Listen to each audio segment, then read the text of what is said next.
Hi, Minister. Good to see you again. Thank you for making the time. Hi, Vassy. Good evening. Do you think after this meeting you are clear on what it will take to avoid the application of these tariffs?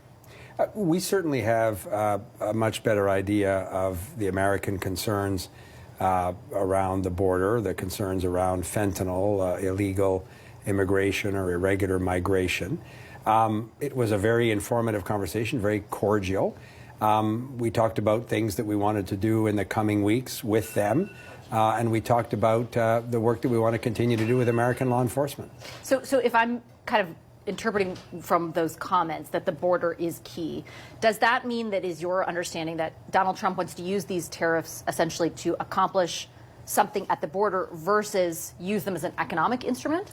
I want to be careful. I don't want to speak for the American incoming administration or for President Trump. His social media post Monday night, a week ago, referred to border security. We told our American counterparts, and Prime Minister spoke to President Trump about our shared concern at the border.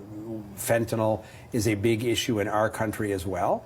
Illegal immigration, the circumstances around people showing up at the border under false pretenses that have obtained a visa, for example, and then with the express objective of getting to the United States. We discussed all of that with them as a shared challenge. We talked about our concern around guns coming across the border into Canada. The smuggling of illegal firearms from the United States into Canada is a big concern for Canadian law enforcement as well. So it was a very sort of wide-ranging but cordial and constructive conversation around border challenges. And we spoke specifically about what additional steps we were going to take in the coming weeks and months, and how we could do so with American law enforcement as a partner. And I do want to ask some specifics about that, but I guess from I'm thinking of people watching at home who are worried about the potential economic impact of a 25% tariff on everything they send to the United States, right? Every premier has been on the show in the past week saying we would be immediately in a recession. Is it your understanding, or do you have the impression after this meeting that if you are to increase the security of the border, that Canada might be able to escape the application of those tariffs? And that's the fundamental question. I don't think it's too early for us to have an answer to that question. We've asked ourselves that question, obviously, because we totally share the concern of premiers and Canadian workers and business leaders that I've spoken to, and all of us have spoken to.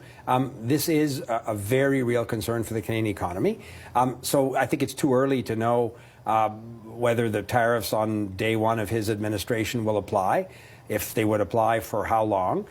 We have a lot of work to do between now and January 20th. That was the value of the dinner at Mar-a-Lago on Friday night, was to understand specifically with whom we can work over the next number of weeks.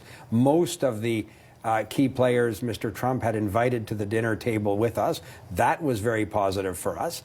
Did you ask, pardon the interruption, but did you or the Prime Minister ask point blank, can we escape the application of these tariffs? The conversation was a social conversation. It was a private conversation. I don't think people aren't going to give sort of moment by moment descriptions of who said what to whom.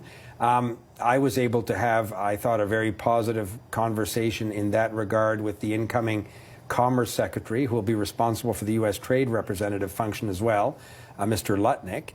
And again, we exchanged cell phone numbers, and we've exchanged text messages over the weekend and are going to continue the conversation, hopefully meet again soon. So that's the process for us to get a much better idea. But we certainly share the urgency of the concern, and that's why 4 days after the social media post, it is encouraging that Mr. Trump made himself available for almost 3 hours with these key players in his administration. We have a lot of work to do between now and the inauguration. When it comes to the border, I heard you on a couple of instances today say this is not just an exercise in appeasing Mr. Trump. But if you weren't already pursuing these measures to further strengthen the security at the border, isn't it exactly that?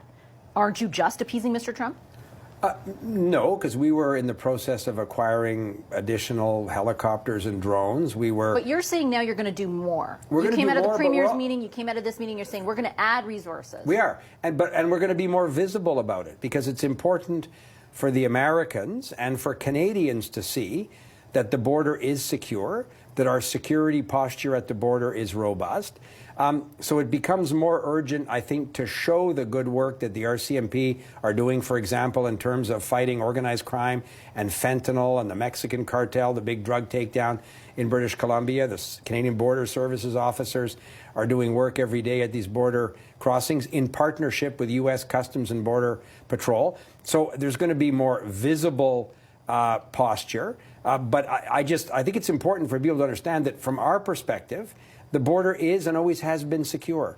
And there is significant enforcement and surveillance along the longest undefended border in the world. We know all of that.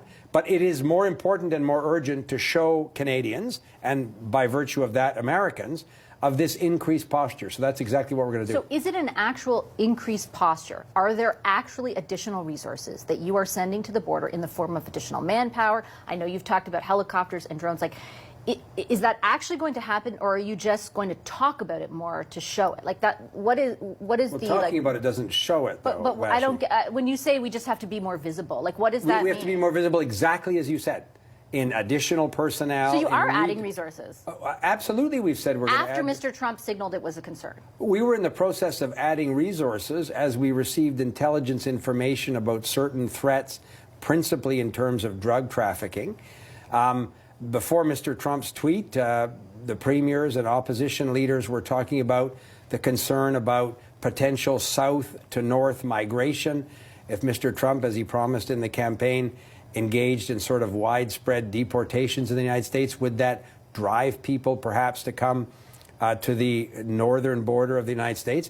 So for a number of months, we've been discussing, planning, and preparing to increase the posture at certain border crossings, to increase technology and equipment available. So this work was well underway for a number of months, but I think it becomes incumbent upon a responsible government to make sure that the American administration that shares these concerns, that has the same concerns we do around fentanyl and illegal migration, that we're able to show them the work that we're doing in partnership largely with them. If it is true, why did the budget for CBSA go down 2.5% in the last year? If it is true, why was irregular illegal migration increasing over the last year versus the year before? If in fact you were already doing all of this stuff to increase the posture at the border and secure the border, then why are those two things true also? Well, the number of persons seeking to enter the United States, for example, between June and September has come down significantly in the Swanton sector because the Minister of Immigration brought in a number of measures to tighten visas, for example, on arrivals from Mexico. He made some changes with respect to visas on persons coming on flights from India. He's prepared to do more. So those numbers have come down. It's a global challenge. We've increased, in many cases, resources available to the CBSA and the RCMP, but there's more to do. I have to challenge you for a second, part of the interruption, but have you really? Because I looked through the main estimates. It's a contraction of the budget by 2.5% for CBSA. But again, Vassy, we could go through the details of those spending. They're not frontline border officers. They're not people in uniform securing the border. There can be administrative savings and different back office functions. Is that the case? It is the case, and Mr. Harper's government had cut 1,000 border services officers. The union says your government never reversed that. The union said on this program last week your government has not reversed that they still are 2,000 people short. Again, the union can have its own views. I talked to the president of the CBSA who talks to me about the resources they need and how the government has supported the work that they've done. I'll let the union leader can speak. I've rarely found a union president who wants fewer members in his or her union. No, but to be fair, they have been talking about this for much longer than since President Trump decided to make this a central concern in our relationship. And Vassy, so have we. We have been continuing to support the RCMP and the Border Services Agency, and will continue to do so. So I am very confident, based on my conversations with the people at the table in Florida Friday evening, that they understand how we take seriously border security. We talked about the context that they're seeing on their southern border. They talked to us about some of the challenges on the border with Mexico. So we think we have a good story to tell, but we think we need to continue to increase these resources, and that's exactly what we're going to do. Will you be